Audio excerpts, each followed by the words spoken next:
morning. Today is Monday, April 20, 2026. Welcome to News Point, 45 minutes of news about Liberia, Africa, and the rest of our own world. I am Oliver McIntosh presenting on today's presentation of the program. In the headlines, President Joseph Boakai calls for stronger accountability and results driven governance across government ministries and agencies. Masurado County District 2 Representative Sekou Kanen denies allegations of holding secret meetings with President Joseph Boakai and Chief Justice Yami Bwese regarding the expulsion of former Representative Yeke Koluba. Minister of State for Presidential Affairs Samuel Stikwa reaffirms government's commitment to strengthening Liberia's financial insurance sectors. This is the news bulletin's post or package on today's presentation of the program. But first, Menso Mendy and the news bulletin. Good evening, Mendy. Good evening, Oliver. Good evening to everyone. President Joseph Boakai has called for stronger accountability and results-driven governance across government ministries and agencies.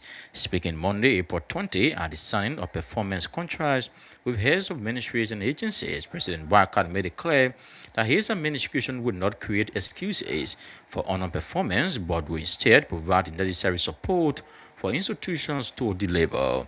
The Liberian leader assured officials that the government, through the cabinet, will step in where support is needed. He described performance as a shared responsibility between leadership and the institutions they oversee, stressing that collaboration is key to achieving national development goals. President Boakai used the occasion to single out a shift in governance, calling for a transition from planning to tangible results and accountability. In further stress that progress will be measured systematically across institutions, targets, and timelines. The president also thanked government officials for their service, urging them to remain committed to fulfilling promises made to the Liberian people. Montserrat County District 2 Representative Sekou Kanen has denied allegations that he held secret meetings with President Joseph Boakai and the Chief Justice Yami Bwese regarding the expulsion of former Representative Yeket Cordoba.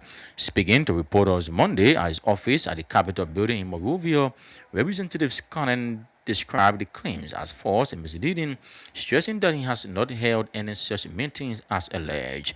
The accusations were made by Cordoba during a podcast appearance on Sunday, where he claimed that Kanen had engaged in discussions with both the president and the chief justice concerning his removal from the legislature.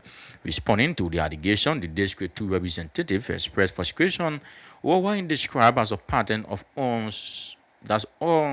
unsubstantiated claims that by his former colleagues. He emphasized that the responsibility to provide evidence lies with the accuser. According to him, he has not met with either President Boakai or Chief Justice Yami Bwese in the past 5 months. He further revealed that he was out of the country from January 19 to March 8 for personal reasons, making the alleged meeting impossible. The Minister of State for Presidential Affairs, Samuel Stikwa, has reaffirmed the government commitment to strengthening Liberia's financial and insurance sectors, describing them as a key pillar for national development. Speaking Monday, April 20th, at the opening of the West Africa Assurance Companies Association Annual General Meeting and Education Conference 2026, Minister Stikwa said the development of a robust insurance sector aligns with the broader vision of President Joseph Boakai. The minister emphasized that under President Boakai's leadership, the government remains focused on strengthening governance within the financial sector, improving regulatory frameworks, and encouraging responsible investments.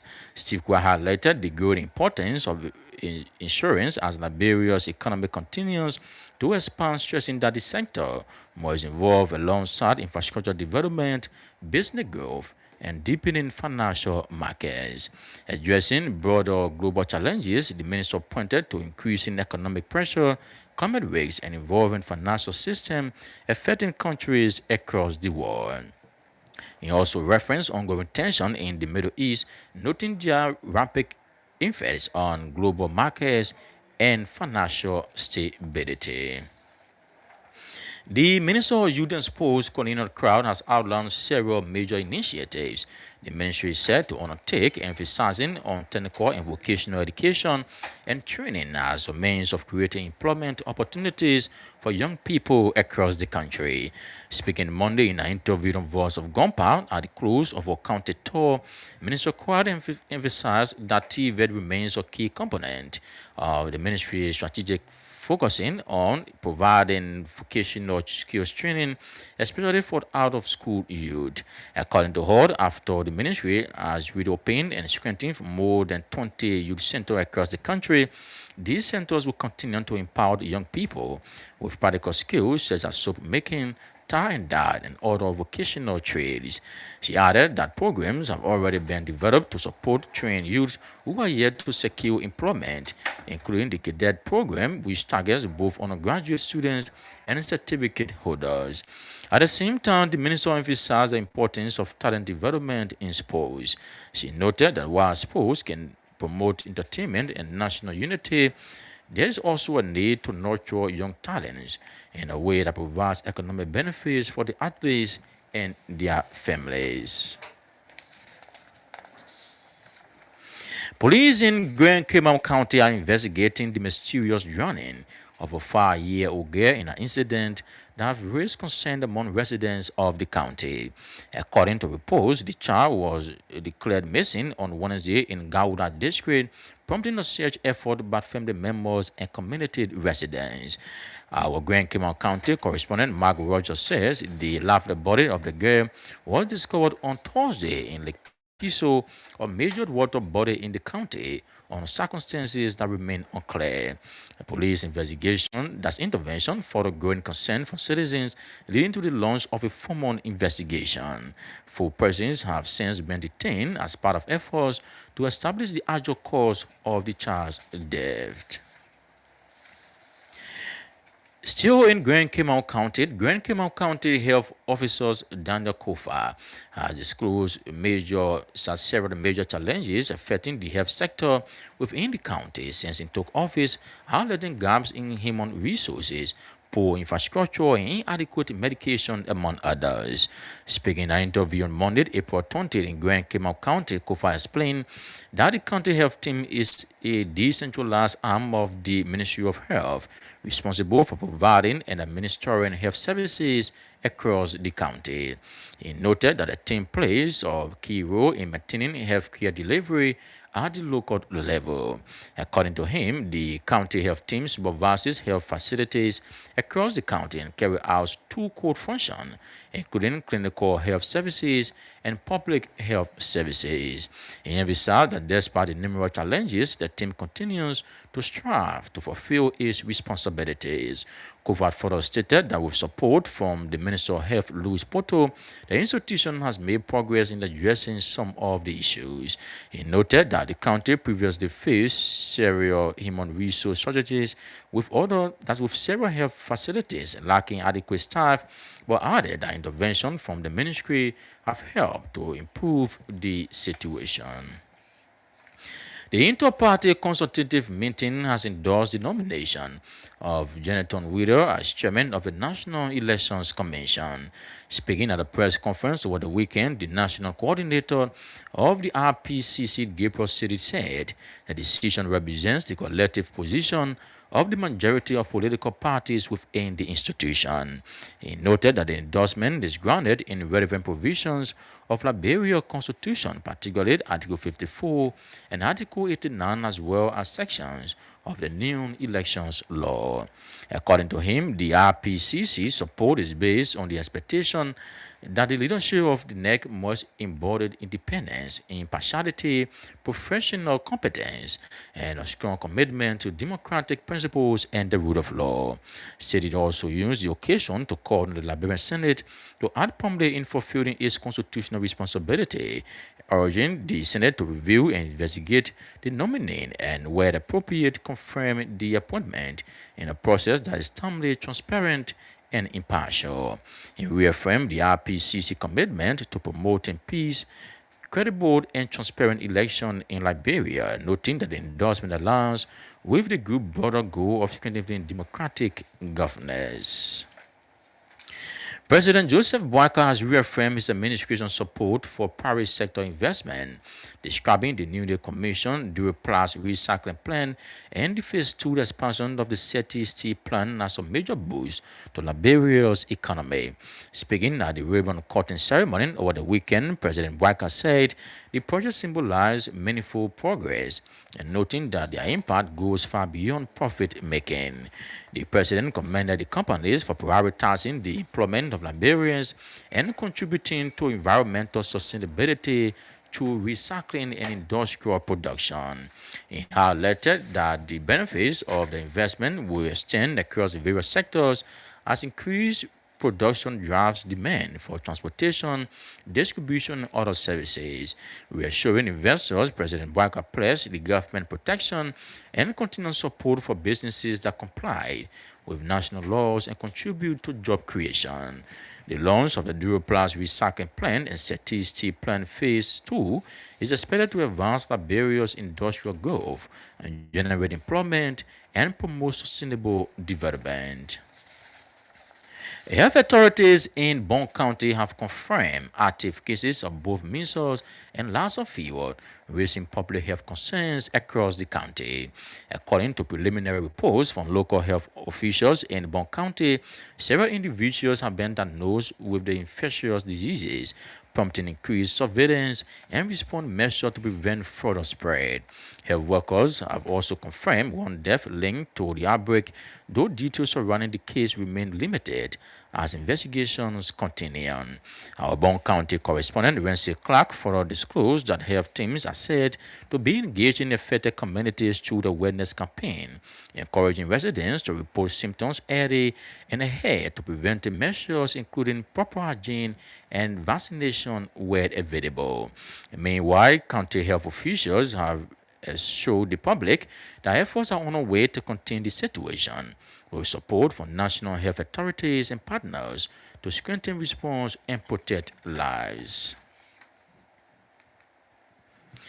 Bomi County District 3 Representative Sam Jordan has denied reports linking him to signing a resolution that led to the expulsion of Montserrado County District 10 Representative Yeket Koruba.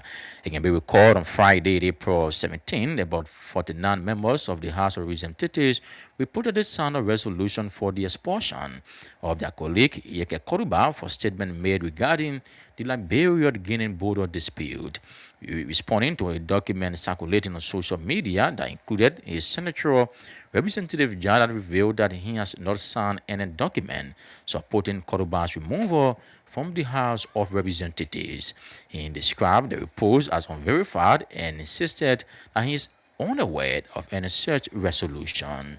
The Bomi County lawmaker disclosed that he is currently out of Monrovia, but will return to the Capitol building to investigate the matter and determine the source of the alleged document.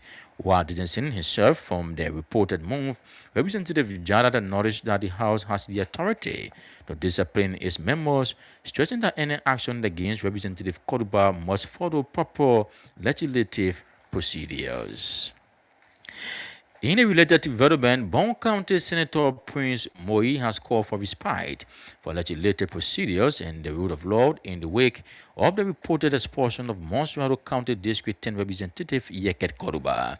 Speaking in an interview over the weekend, Senator Moi emphasized that the Liberia Constitution grants each member of the legislature the authority to govern its own affairs through established rules, noting that the Senate does not interfere with the internal decision of the House of Representatives. According to him, while opinions may differ on the matter, the House is guided by its own procedures, which must align with the Constitution as the country's supreme law. Well, however, that's the news bulletin. Is now back to you for the continuation of Blaze News Point. Indeed, many thanks to Menso Mendy. That for the news bulletin is a regular feature on News Point. If you're just joining us, you are listening to 45 minutes of news about Liberia, Africa, and the rest of our own world. Stories we follow in today's presentation of the program. President Joseph Boakai calls for stronger accountability and results-driven governance across government ministries and agencies. Mosurado County District 2 Representative Siku Konen denies allegation of holding secret meetings with President Joseph Boakat and Chief Justice Yamin Bwesi regarding the expulsion of former Representative Yeke Koloba. Minister of State for Presidential Affairs Samuel Stikwa reaffirms government's commitment to strengthening Liberia's financial insurance sectors. These the news voices of our news program today are packaged onto this presentation of the program. We'll take this story right away. President Joseph Boakai has called for stronger accountability and results-driven governance across government ministries and agencies. Speaking Monday, April 20th, at the signing of performance contracts with heads of ministries and agencies, President Boakai made it clear that his administration will not create excuses for underperformance, but will instead provide the necessary support for institutions to deliver. He described performance as a shared responsibility between leadership and the institutions they oversee, stressing that collaboration is key to achieving national development goals. So, as your president, I cannot be creating the conditions for your performance. Where institutions need technical support, the cabinet will ensure it will provide. Where capacity gaps persist, we will invest in trade. Where funding constraints exist, we will work to close those gaps. Performance is a partnership between leadership and the institutions it leads. Our partners, let's today mark the moment we strengthen Liberia's commitment to accountable governance, from a government that plans to a government that performs, from a government that reports to a government that is held accountable, and from a government that manages to a government that improves. Together, institutions by institution, target by target, year by year, we will deliver the Nigeria our people will deserve. I want to thank all of you. As I always say, you keep our promises by what you do. And you make this country better. It's about what you do.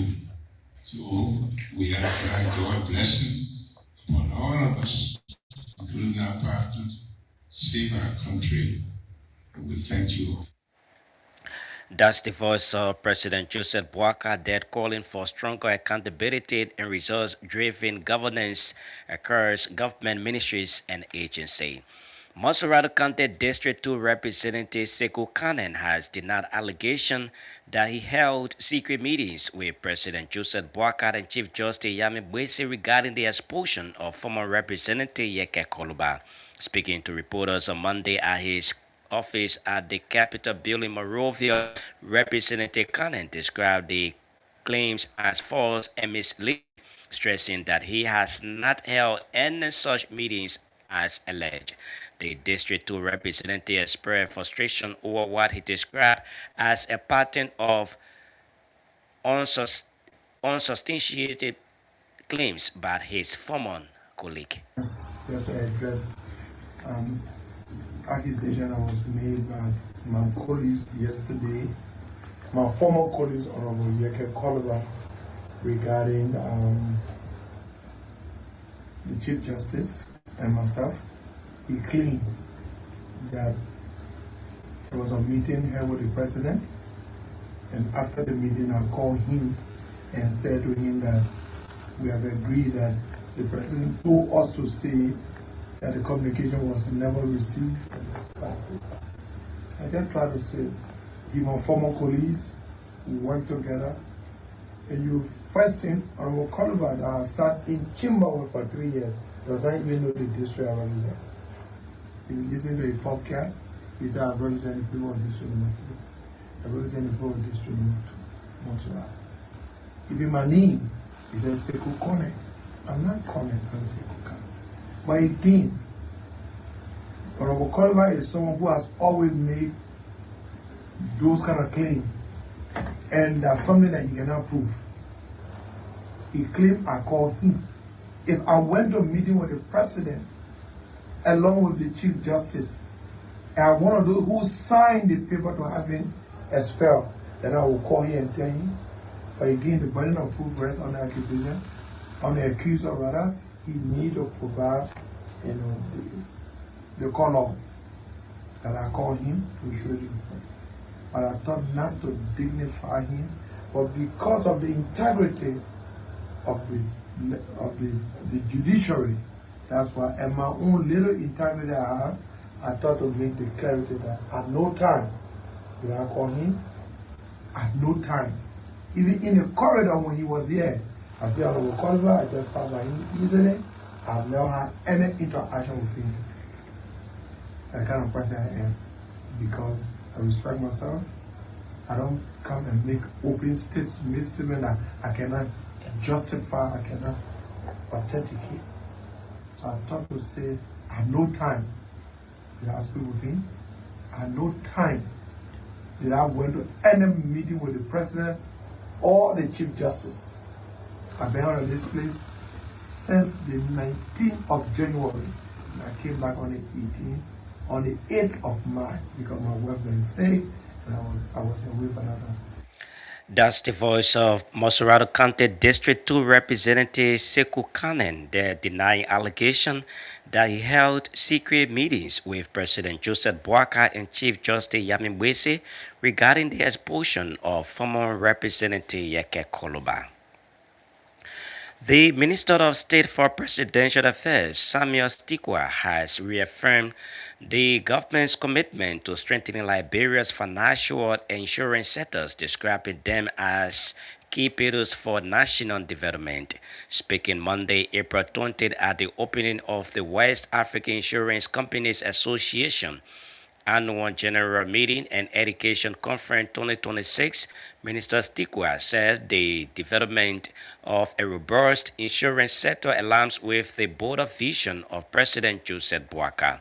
The minister emphasized that under President Joseph Boakai's leadership, the government remains focused on strengthening governance within the financial sector, improving regulatory frameworks, and encouraging responsible investments. For Liberia, the development of a stronger insurance sector is aligned with the President's national developmental objectives. Under the leadership of our President, President Boakai, the government remains committed to strengthening financial sector governance.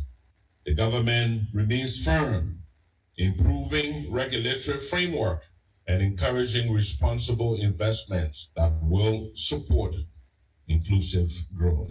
We also recognize that a modern insurance sector must evolve alongside the broader economy as our infrastructure expands, as our businesses grow, and our financial markets deepen. The role of insurance will become even more critical. It will help us to manage risks, mobilize capital, and protect both the public and private investments. Equally important is education and capacity building. Conferences such as this provide inexplicable opportunities for professionals across the region, for all of us to deepen our expertise and adapt to emerging global standards. It also demonstrates the shared commitment among our countries to build a stronger financial system that will serve the interest of our people. Liberia, therefore, welcomes this opportunity to host leaders from across our region.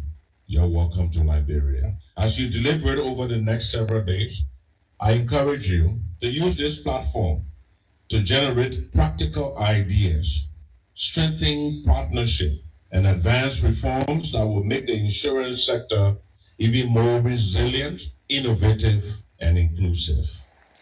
Addressing broader global challenges, the minister pointed to increasing economic pressures, climate risks, and evolving financial system affecting countries across the world. He also referenced ongoing tensions in the Middle East, noting their triple effects on global markets and financial stability. Across our region, across our world, we are confronted by different economic pressures, climate risks, evolving financial systems, and thanks to certain world leaders who have decided to make the Middle East a little more active than usual, we can say that there are many more financial risks that we face today. The situation in the Middle East has caused ripple effects that are felt across the world, and we are no exceptions. And so, insurance, we believe, sits in that center to be able to assure, to be able to give us assurance that businesses, irrespective of the difficulties that we face in our world today. That is exactly why such a gathering is so important, because it brings together insurers, regulators, policymakers, and experts to exchange knowledge, to share experiences, and to chart a collective path forward for the industry across West Africa and across the world. Your discussions over the coming days, we will focus on environmental, social, and governance principles, commonly referred to as ESG. These principles are no longer optional considerations for the financial sector. Instead, we believe that they are essential tools for sustainable growth. And by embedding ESG principles into the insurance culture of our region, we strengthen resilience, not only within the industry, but also within our societies as a whole. That's the voice of the Minister of State for Presidential Affairs, Samuel Stikwya, there reaffirming the government's commitment to strengthening Liberia's financial and insurance sector, describing them as key pillars for national development. Health authorities in Bon County have confirmed active cases of both measles and Lassa fever, raising public health concerns across the county. According to preliminary reports from local health officials in Bon County, several individuals have been diagnosed with the infectious diseases, prompting increased surveillance and response measures to prevent further spread. Our Bon County correspondent Ramsey Clark has more development and now reports. Today, the county health officer, Dr. Dana Zokwe, he made the disclosure that Bon County has recorded several cases of measles and Lassa fever, but there are efforts on the way to curb or contain the spread of those infections. Instead, across the county, there are people who are down or grappling with the measles infection. But then the issue of willingness to go to the hospital clinics that are nearby is difficult. They are not seeing it. People with these infections who prefer to remain home and use herbs, which is said is good, but the herbs do not treat the infection as compared to when you go to the clinic or the hospital, where doctor will then take your specimen, take it to the lab to know exactly how did the infection come about and what's the health status of the person. All the different things, the person who is administering the herbs will not take into consideration these different things. But then people come down with this measles infection, will remain home. They don't want to take advantage of the nearby clinic, the hospital. And one thing is first is that following their observation, they have been able to come up or establish that many of those who come down with the measles infection did not complete their vaccination. Some did not also take that vaccination, especially for those of them who are teenage or children. So as a result of that, they will not be able to administer vaccination to people of the age and people who also did not complete their vaccination to strengthen their immunity against these infections. Because when you take these vaccination, when they are in your body, they help to enhance your immunity against whatever infection that want to easily penetrate. So instead, that is first in need. and also encourage the public to take advantage of vaccination. But with the issue of the Lassa fever vaccine or the Lassa fever infection, said they recorded now 2 cases with 1 death, but efforts are on the way. The 2 persons are being treated, and following the treatment, they may be released, but they currently being treated, and the county has recorded 1 death. Therefore, That's the voice of Ramsey Clark Bliss, FN correspondent dead in Bond County, reporting on health authorities in Bond County confirming active cases of measles and Lassa fever, raising public health concerns across the county. Minister of Youth and Sports, Corina Clark, Accra has outlined several major initiatives in the ministry is set to undertake, emphasizing the technical and vocational education and training as a means of creating employment opportunities for young people across the country. Speaking Monday in an interview on Voice of Gompa at the close of her county tour, Minister Cry explained that TVET remains a key component of the ministry's strategic focusing on providing vocational skills training, especially for out of school youth. According to her, after the ministry has reopened and strengthened more than 20 youth centers across the country, these centers will continue to empower young people with practical skills such as soap making, tying dye, and other vocational trades. On what the young people are saying across the country, I think I'll just look at our different sectors. So in the Ministry of Youth and Sports, we have the TVET component of the Ministry of Youth and Sports, and that focuses on teaching vocation out of school. So in school, vocational training is handled by the Ministry of Education. So we are partners in TVET, and out of school vocational training focus mainly production in the Western Cape. You need to do more TVET. We've had in our different youth centers, we've had the AFOAD program, and that one provided soft TVET training, whether it's soap making or tie-dye, that was presented or provided in the different youth centers. We intend to continue those kinds of programs, soft TVET opportunities, but after we have strengthened and operationalized our 20 plus youth centers across the country. We've also heard in the TVET sector that we provide skills for these young people, but these skills are not tied to actual job employment. And that's where you see the shift that we've started already. If you check the cadet program, announcement that was up is not just focusing on young people who have academic background or who have an undergraduate degree. We also focus on young people who have certificates from recognized TVET institutions, and will place them as well in these companies and organizations that have need for TVET. So for the TVET, we want to ensure that we design TVETs that tie to the job demands that we have across the different countries.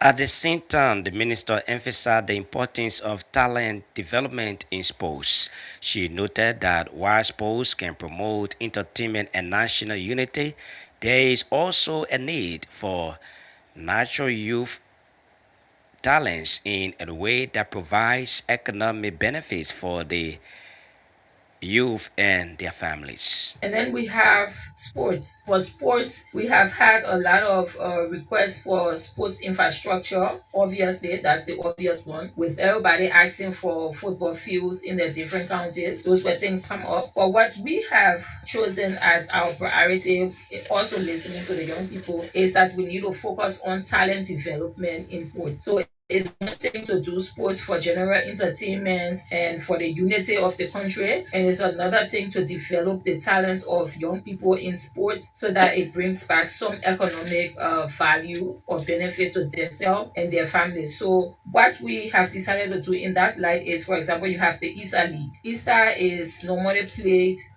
in the different high schools, and it's supposed to be decentralized. In some counties, ISA is very active. In other counties, ISA is non-existent. So we've already set up a team at the ministry, and the deputy minister and the assistant minister who has years of experience working with ISA will be going back and meeting with ISA and ask them how can we help to ensure that you decentralize your work and it's more sustainable, that every year a young person in high school knows that we are going to participate in the ISA League and they look forward to it. We want to ensure that for sports at the Ministry of Youth and Sports, it's not just everybody waiting for county meet, but there are a series of activities that happen during the year where once those activities happen, it's in preparation for the county meet. For that, we'll be restructuring our sports department and we'll be introducing a talent development component of it, talent development and decentralization component to our sports department, and they will design and continuously work with the FA and all of the different groups to ensure that whether it's district league or whatever leagues that are played in the county, the Ministry of Youth and Sports has a presence. We also are employing sports coordinator across the country. So every county is going to have a sports coordinator, and the purpose is for them to coordinate our sporting activities in those counties.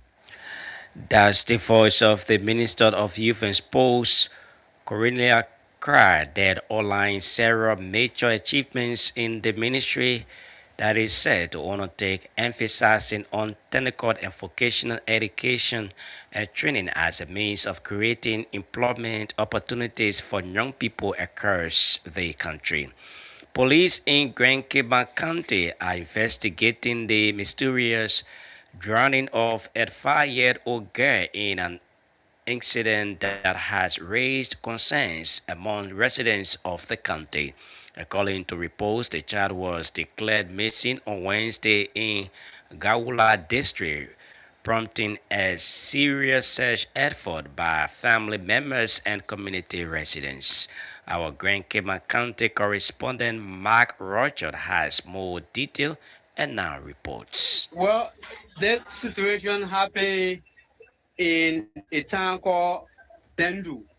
Dendu is in Gawula district, and the child went missing on Wednesday, and on Thursday she was discovered dead, wrapped in fishing net in the Lake Piso in Bendu.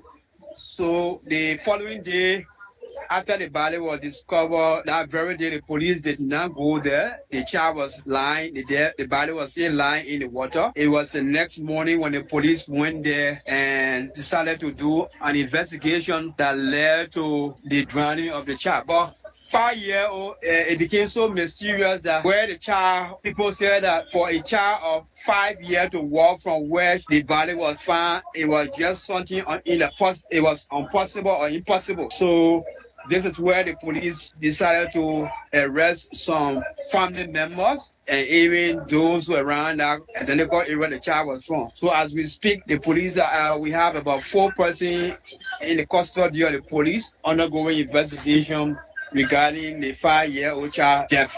But this is something that has really serious concern in that identical community. Well, after the body was discovered, when the police went there, they set up a 15-man coroner jury to look at the body.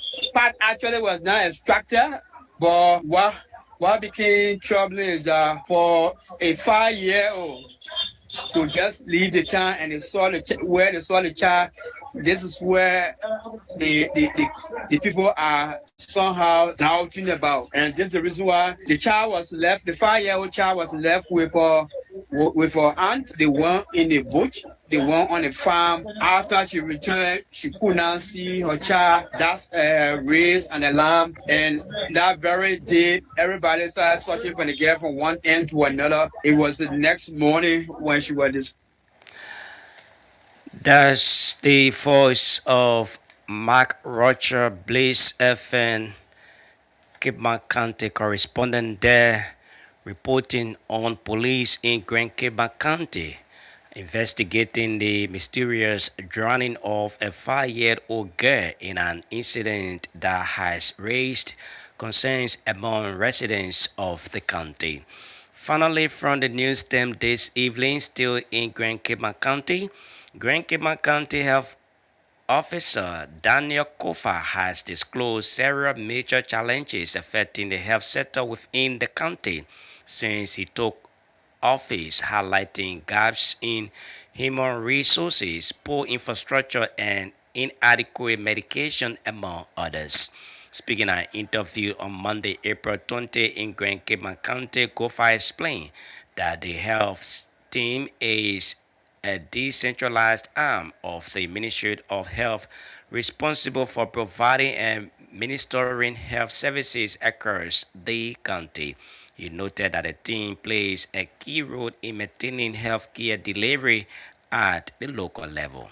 So the county health team is decentralized division of the Central Ministry of Health, and it provides, it administers health services in the county, and also is a key implementing arm of the Ministry of Health for the government of Liberia health policies and programs. So the county health team supervises the health facilities in the county, and then also carry on two key functions: clinical health services and also public health services. So basically that's what we do. Upon ascending to this role, there were numerous challenges ranging from human resource gap to infrastructural challenges to issue with inadequate medicines in our facilities and so forth. So with the vision of the Minister of Health, Dr. Louis Koto, who has been very supportive and ensuring that some of the gaps are addressed, we have been working in that regard to improve on some of those issues. So in terms of human resource, there were lack of health volunteers. In fact, there were health facilities that did not have the adequate number of staff. Yes, some facilities were understaffed, and then also we had an issue with volunteers. What we've managed to do at this point is that we've identified the facilities and have tried to fill them up with the adequate staffing. Though there is not optimum, or we've managed to achieve that up to 80%. Volunteers is still an issue, but over the last 2 years, we have managed to enroll our professional staff, meaning nurses, PEs, were enrolled on a payroll, those who have been volunteering, including midwives. However, there are still the process of enrolling support staff is also on the way, and as we speak, all of those personnel have their documentation have been filled in, approved, and at the level of the CSE, the Civil Service Agency. Does the Grand Cayman County Health Officer Daniel Goffard there disclosing several major challenges affecting the health sector within the county since he took office, highlighting gaps in human resources, poor infrastructure, and inadequate medication, among others. With that, we come to the end of today's edition of News Point. It has been a production of the News and Current Affairs Department here at Blaze Communications Network Incorporated. Before we go, a recap of the major stories we followed today. President Joseph Boakai calls for stronger accountability and results-driven governance across government ministries and agencies. Mosurado County District 2 Representative Sekou Cannon denies allegation of holding secret meetings with President Joseph Boakai and Chief Justice Yamin Bwesi regarding the expulsion of former Representative Yeke Koluba. Minister of State for Presidential Affairs Samuel Stikwa reaffirms government's commitment to strengthening Liberia's financial and insurance sectors. Thanks to Menso Mendy, who was here with the news bulletin. Thanks to Eric Hinen, who sat at control and handled the technical aspect of the program. On behalf of the entire production team here at the Blaze Communications Network Incorporated, Oliver McIntosh, I presented. Good evening. Bye-bye.